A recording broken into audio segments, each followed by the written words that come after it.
Okay, we're just waiting for our final panelist, and we'll start with our few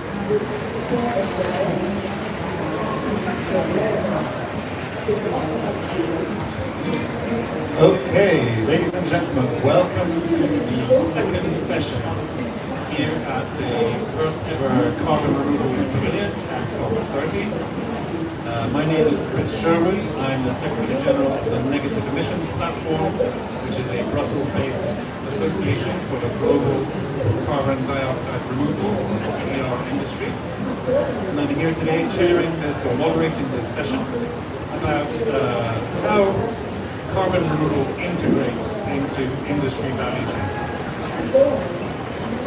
So it's my great pleasure to start the session off, first of all, with a short introduction to some of the basics of what carbon removals are and why we need carbon removals. And then we'll dive into the topic of how carbon removals integrate into existing industries. So the removal of CO2 from the atmosphere is something which is different from the prevention of new emissions. With emissions reductions, we are stopping more pollution of the atmosphere with carbon dioxide. And with CDR, or carbon dioxide removals, we're taking CO2, which is already in the atmosphere, and removing it and doing something useful with it. In the case of carbon removals, we're storing it so that it's removed permanently or long-term from the atmosphere. Why does that matter? Well, one, carbon emissions reductions is about damage limitation, and carbon removals is about actually cleaning up and fixing the problem in the long term. Why do we need carbon removals? Well, the IPCC says that we will not be able to stabilize the temperature at 1.5 or 2 degrees unless we have very, very large volumes of carbon removals in the future. Those volumes are always going to be much smaller than the effort we need to make to reduce emissions. We need to radically reduce those emissions down to 10% of where they are today, or the reference values. And carbon removals will always be a small fraction of that kind of scale of effort. It's very difficult, very expensive things to do. But it's necessary. There is no net zero without carbon removals. So carbon removals CDR is a new industry. And one of the problems we have is that people sometimes think of us as a separate industry, which is different from existing industry. It's something new and it's a cost. You have to pay for this new industry to be done. And actually, that's actually not true. So in most cases, CDR is something which is additional to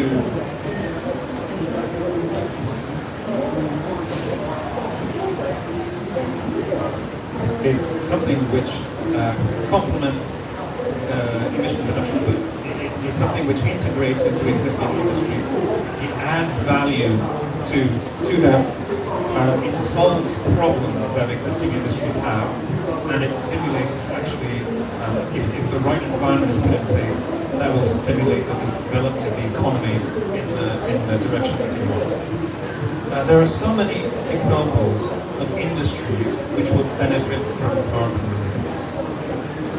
Examples include agriculture, food, construction, solid municipal waste management, wastewater treatment, desalination, mining, steel and metallurgy, paper, energy, chemicals.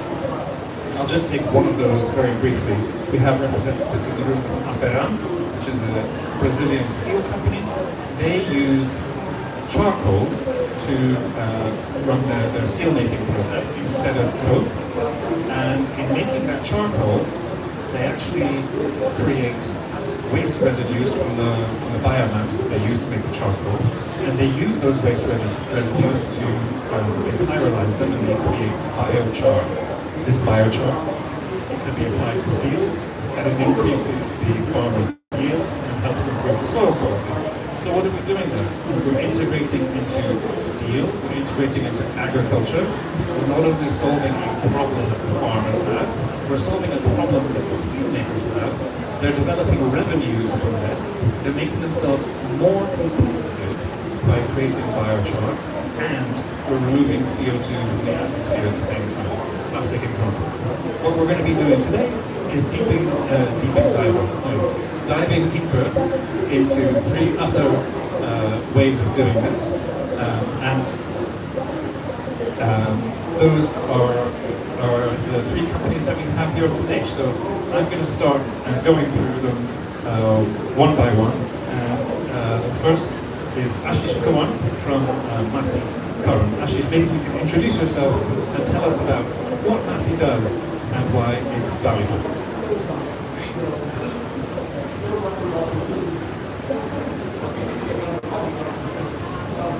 At least one of them is working. Hello everyone, my name is Ashish Kumar. I'm representing Mati Carbon today. So essentially we call ourselves on one side an agriculture company working with the small farmers across the global south, across Southeast Asia, India, and in East Africa at the moment. And on one side we are working with farmers to help build adaptation and resilience. And on the other side, we are essentially a science company as well.